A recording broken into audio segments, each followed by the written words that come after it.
Who's going to be in your office?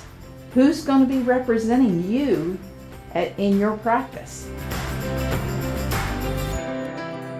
Welcome to AMC. I'm Dr. Greg Miller. We're in a series on staff training and support, and today we're going to cover the topic hiring the right staff with Christie Reese. Let's go ahead and get started. Hi. What we're going to talk about today is hiring the right staff. Who and what you are looking for. Well, first thing, the most efficient way to go through this process is using resumes and getting those resumes from those prospective employees. Now, when I'm looking at a resume, there's a couple of things that I kind of glance through. First is I'm going to see what area of town they live in, because I want to know the time or the distance that they're going to be traveling to commute to the office, because they're going to be coming in early in the morning and they may be going home later in the evening. And just trying to figure out if that's going to be a valid reason, or would it be an excuse for them not to make it to the office sometimes, or traffic issues and accidents. And so that's what's important. Now, some areas it's not really going to matter to you. Some areas you've got long commutes no matter where you are. So it's just a way I look at it, and something that I take a look at. The next thing is the work history. Now, the work history is probably the most important thing that I get from those resumes.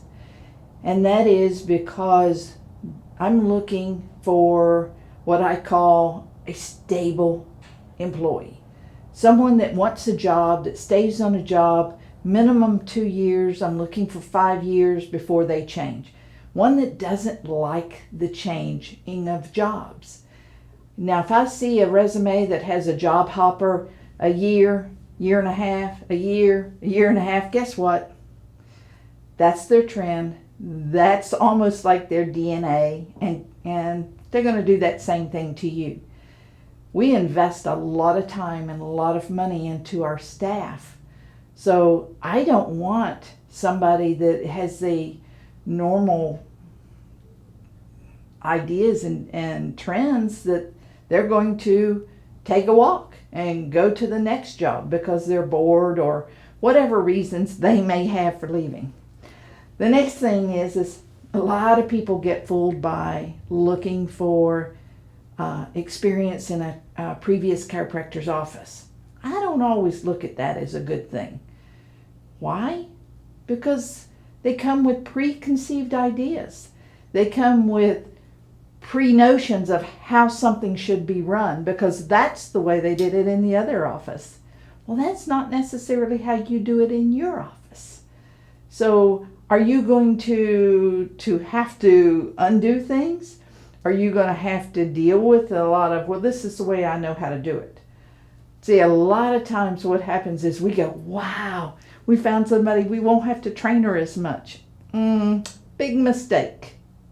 Because I bet you're going to have to train her more, because you're going to have to retrain her on your procedures and your protocols of how you run that office.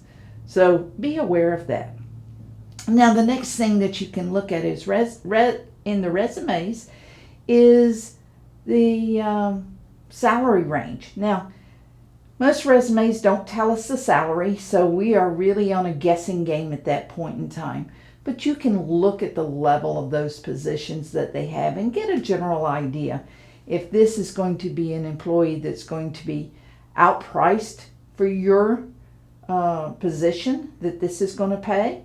And then you may look at it and say, hey, they're still worth that chance. I want to see. Because those are things that you're going to get when you invite them into your office to fill out an application. Now, I want you to remember that resumes are going to appear and say things in a way because they're looking for a job. And they're going to say what you need. Fancy words, fancy things for little positions and little duties that they have done. But it can come out and look pretty fancy when you're looking on a resume. So just be aware of what that is. Now, once you review your resumes, then you're going to go into getting them to come in and fill out an application. Now, your application should have the things that you're looking for. What do you want from that person, information to gather about if they're going to be a good fit for your office? So if you need to customize an application a little bit, then do so. If there's special tests that you want done, then do that at that time. You just want to get as much information as you can to help you make the decision of who's going to go into that next step before you involve yourself in taking your time on those very, very important one-on-one interviews. Now, just ask yourself, what do you want to know? Now, a good application's going to have their jobs, and it's going to have their beginning salaries and their ending salaries. So make sure your application does have that. And listen, just because they sent me a resume does not mean that I don't want them filling out my application and writing that information else. Because there's one other question on a good application, and that is reason for leaving your previous jobs. And then can we contact them? See, that gives you strong information. I want to know why somebody has left positions. I want to know, is it because they've moved out of the area? Is it because they're looking for better salaries, better money, and you keep seeing that over and over? Guess what? You hire that person, they're going to keep looking for that better money. So just be aware of that when you're looking at and going through these applications. Now, before you proceed with those very, very important one-on-one interviews, is you need to define your position. Define what this job's going to be, and define the person that you want sitting in that seat to do that job, in that back area with your patients. That you first have to know what you're looking for, so that when you're reviewing these applications, then you're making good decisions and viable decisions on who's going to be in your office, who's going to be representing you in your practice. So reviewing those things, knowing who you're looking for. Now, let's talk about that applicant. What kind of history did she have? What kind of jobs did she have? Is she a people person? Is she a service person? Is she about service people, caring about people and wanting to see that? Or is your position in the back office and you don't care if the people part of it's important to you? You just need a paper person, somebody that's used to working by themselves, somebody that's used to deadlines, maybe used to quotas. That may be what you're looking for in this position. That's why it's important that you go in and put those details and that you know what you're looking for. After you go through these applications and you decide who you want to do the one-on-one interview with, then let me give you a great suggestion. If you look at that application and you've seen the person in your office and whether they reacted with a smile or they sat over there with a frown on their face and they never looked at you and never responded to you, then a no is a no is a no. Don't ever go back and try to find the good in the no's. Just move on. If they are a no, move on. Don't use your valuable time and keep going. Now, if they're a yes, all the more better. I want to know, what am I looking for in this interview? Me, the best thing, the number one thing is attitude. I want to know that they have an attitude of helping or doing whatever I've defined my job to be. Because see, I can teach anyone to do the work in a chiropractic office. Now, some people you have to teach longer, some pick it up, some you have to go back and retrain. That's fine.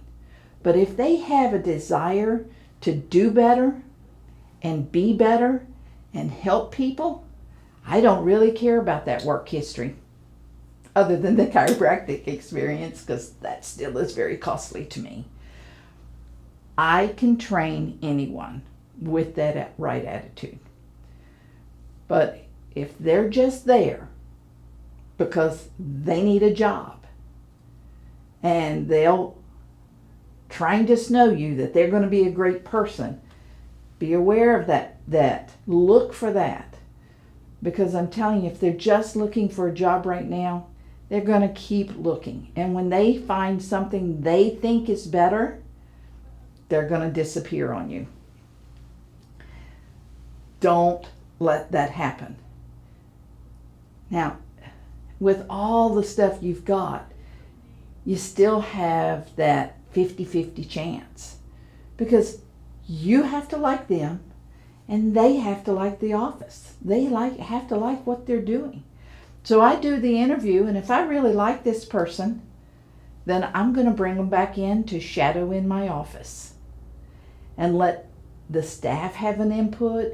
You watch and listen, invite them to meet patients, because you have a huge decision when hiring the right staff, because they are representing you in all ways, in everything that they do. That is your reputation working through that employee. So be aware of that. Take the time. Enjoy this process and take the time. Because I tell you what we want, the ultimate goal, is we want to make the best decision the first time. Hello, I'm Dr. Justin Anderson, and I'm from Wellness, Montana, and I just wanted to talk to you briefly about why it's so important to have the right team, the right staff with you. And so we've been in practice for 16 years, and one thing that we've noticed compared to a lot of different offices is that when we bring somebody in, the right person in, a quality person, is one, we keep them, and two, when you keep somebody quality and you train them, then you end up with somebody who becomes an advocate, a great advocate for you. And so we've noticed that over the years when a team member does end up leaving, it's usually because they've gotten married, they've moved on, they've had to move to a different state. But what's been real exciting for my wife and I is that those team members that did come in and stay with us for a long time, even if life brought them out of our office, they ended up continuing on under care in our office. And so something that we've really focused on is just bringing people in that are trainable, bringing people on that have integrity, that you can really invest in.